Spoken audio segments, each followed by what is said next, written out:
나는 누군가를 평생 사랑했다. 결혼도 하지 않았고 다른 여자를 만나지도 않았다. 그저 매년 같은 날 같은 시간에 한 통의 편지를 썼다. 그러나 단 한 번도 그 편지를 보내지 못했다.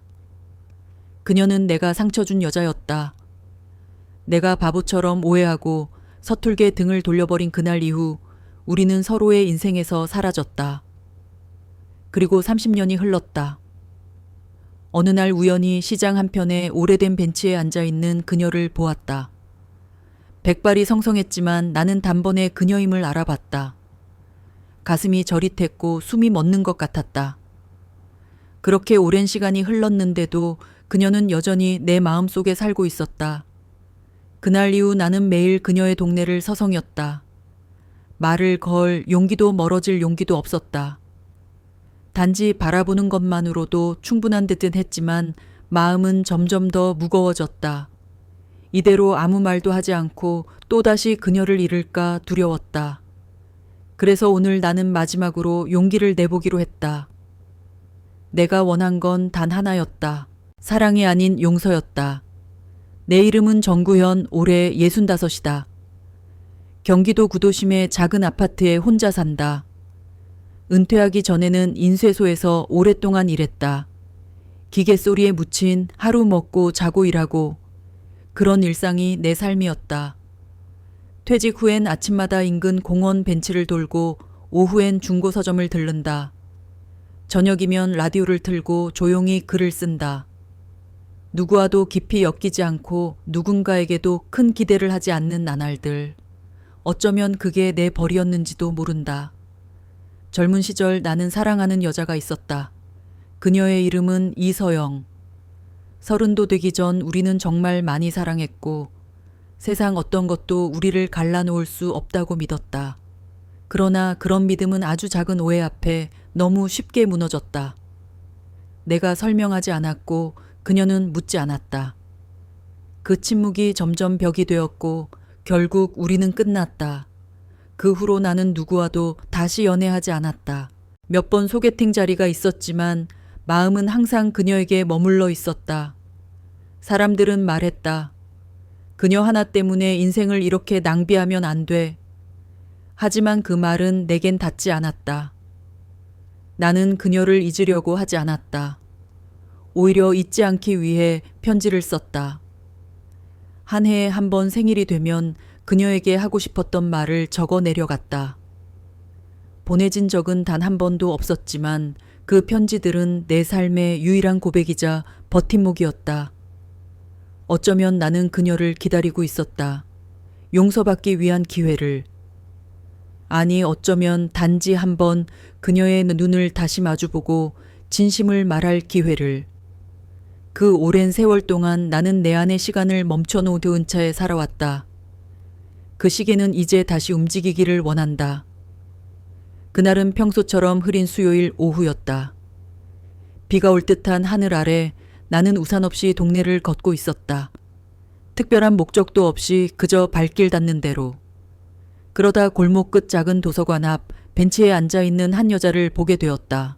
낡은 회색 코트에 베이지색 모자를 쓴 그 뒷모습은 어쩐지 낯익었다. 고개를 돌린 순간 나는 숨을 멈췄다. 이서영이었다. 나보다 몇 발자국 앞선 세월의 흔적이 그녀 얼굴에 고요히 내려앉아 있었지만 나는 단번에 알아볼 수 있었다. 눈가의 주름 입술 옆 작은 점 책을 읽을 때 고개를 약간 기울이는 습관까지 모든 것이 그대로였다. 그녀는 내가 있는 줄도 모른 채 책 속으로 잠겨 있었다. 나는 멀찍이 서서 한참을 바라보다가 조용히 돌아섰다. 그날 밤 오랫동안 잠들지 못했다. 오래된 기억들이 파도처럼 밀려왔고 가슴 한편이 아릿하게 저려왔다. 마치 잊었다고 믿었던 향기가 다시 피어난 듯했다. 며칠 후 나는 용기를 내어 도서관 안으로 들어갔다. 그녀는 늘 같은 시간 같은 자리에 있었다. 소설책을 읽기도 하고 시집을 넘기기도 했다. 나 역시 책을 들고 그녀와 몇 자리 떨어진 곳에 앉았다. 말은 걸지 않았다. 그저 그녀의 존재를 곁에 두는 것만으로도 마음이 따뜻해졌다. 그러던 어느 날 그녀가 먼저 나를 봤다. 짧은 시선이었지만 분명히 나를 알아본 눈빛이었다. 아무 말 없이 서로를 바라보다가 그녀는 조용히 고개를 숙였다. 그 짧은 순간 세상이 멈춘 듯했다. 나는 더 이상 피할 수 없었다. 이것은 우연이 아니라 다시 찾아온 기회라는 것을 알았기 때문이다. 그녀와 내가 마지막으로 대화를 나눈 건 30을 앞둔 해의 초여름이었다. 나는 당시에 작은 인쇄소를 갓 인수받아 하루하루가 정신없었다. 그녀는 공무원 시험을 준비 중이었다. 어느 날 나는 술에 취해 늦게 귀가했고 핸드폰엔 한 통의 문자도 확인하지 못한 채 잠들었다. 다음 날 그녀는 아무 말 없이 이별을 고했다.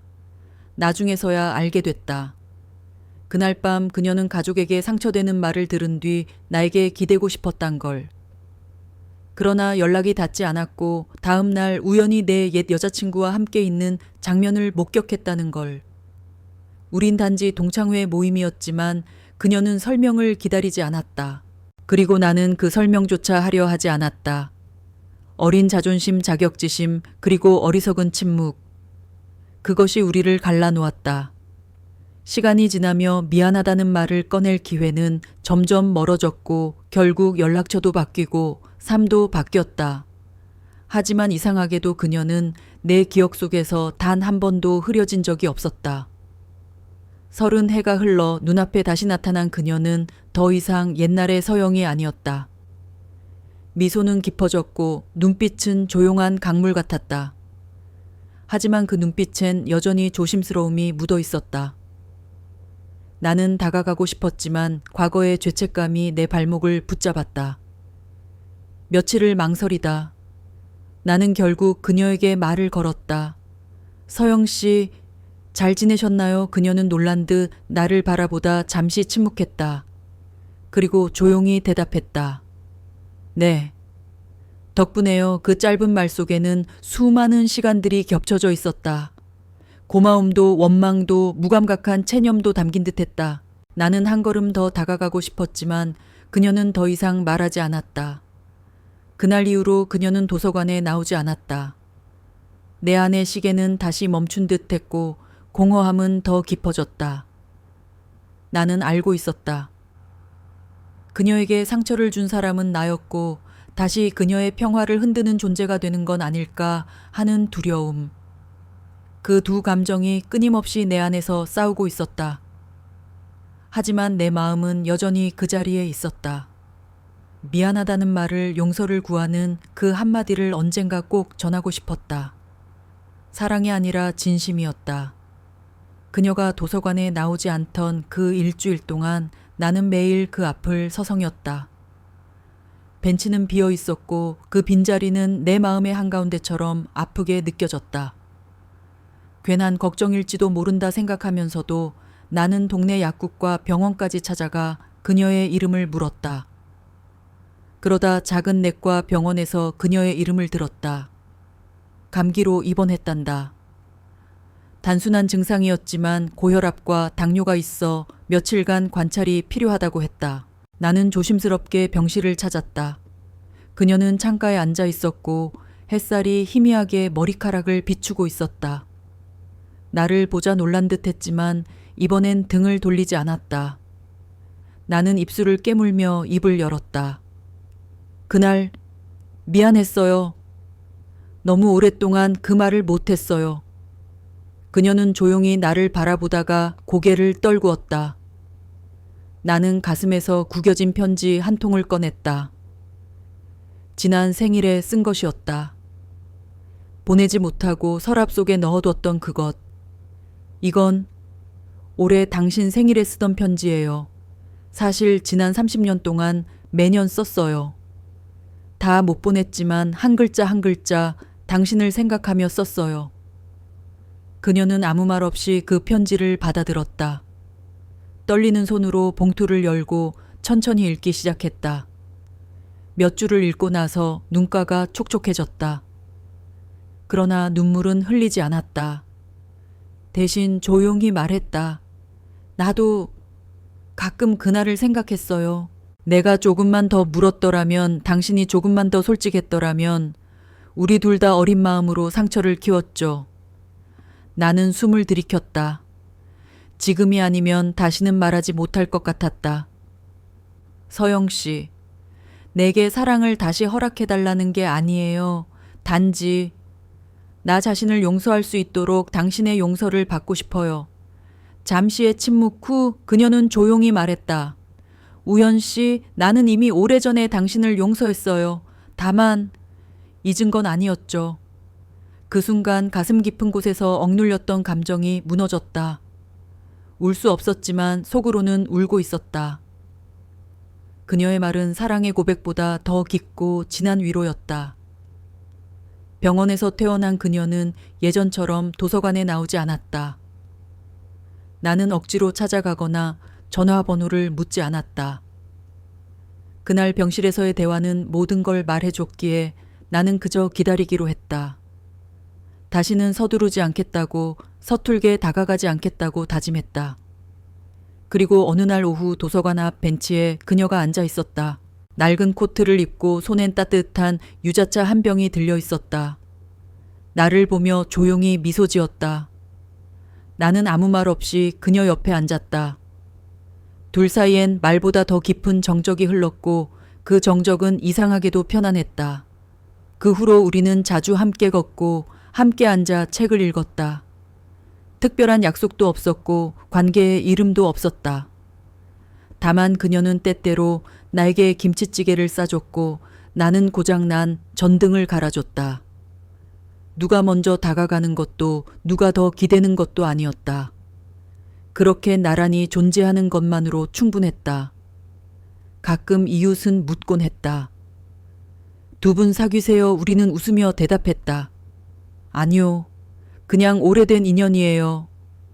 말은 그랬지만 마음속에선 서로가 얼마나 소중한지 알고 있었다. 어느 추운 겨울날 그녀가 나에게 말했다. 내가 아플 때 혹시 당신이 내 옆에 있어줄 수 있나요? 나는 고개를 끄덕였다. 물론이죠. 언제든. 그 말은 약속도 청혼도 아니었다. 하지만 그 순간 나는 알았다. 이건 우리가 가진 방식의 사랑이라는 것을. 우리는 결혼도 함께 살 집도 없었지만 그 어떤 젊은 연인보다 깊이 서로를 품고 있었다. 그녀가 내 옆에 있을 때 나는 세상에서 가장 따뜻한 오후를 가진 사람이었다. 사랑은 젊은 날의 특권이라고 생각했다. 시간은 지나고 주름이 늘고 심장은 더 이상 설레지 않을 거라 믿었다. 하지만 내가 틀렸다. 진심은 나이를 가리지 않았다. 용서는 늦게 와도 여전히 삶을 바꿀 수 있었다. 나는 그녀와 다시 사랑에 빠지지 않았다. 아니, 어쩌면 그보다 더 깊은 감정으로 그녀를 다시 품었다. 이름 없는 관계에 서툴지만 따뜻한 동행. 그게 바로 우리가 서로에게 건넬 수 있는 최선이자 마지막 선물이었다. 이제 나는 매일 저녁 그녀와 함께 벤치에 앉아 따뜻한 차 한 잔을 나눈다. 말없이 책을 읽고 가끔 하늘을 본다. 세상이 조용히 흐르고 그 속에서 우리는 늦은 평화를 마주한다. 혹시 당신의 마음 한켠에도 오래된 후회나 전하지 못한 말이 남아있다면 너무 늦기 전에 말해보길 바란다. 사랑은 돌아오지 않을 수 있지만 용서는 늘 누군가의 삶을 바꾼다. 황혼이 지는 하늘 아래서 나는 알게 되었다. 사랑은 늦게 와도 괜찮다는 것을, 그리고 그 사랑은 여전히 따뜻하다는 것을